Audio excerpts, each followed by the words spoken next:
সিলেটের পর্যটন সহ বিভিন্ন খাতে বিনিয়োগের অপার সম্ভাবনা রয়েছে বলে মন্তব্য করেছেন ঢাকায় নিযুক্ত মার্কিন রাষ্ট্রদূত ব্রেন্ট টি ক্রিস্টেনসেন।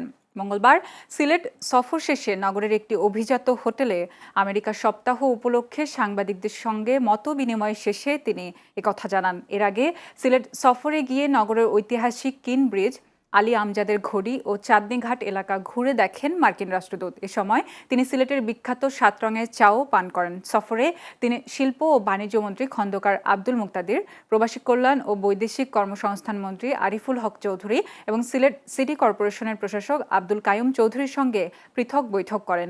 পরে নগর পরিচালনা, জনসেবা ও চলমান উন্নয়ন কার্যক্রম নিয়ে মত বিনিময় করেন। আলী আমজাদের ঘড়ির পাশে সাংস্কৃতিক অনুষ্ঠানের মাধ্যমে তাকে স্বাগত জানানো হয়। এছাড়া সার্কিট হাউসে মার্কিন রাষ্ট্রদূতকে গার্ড অব অনার দেয়া হয়।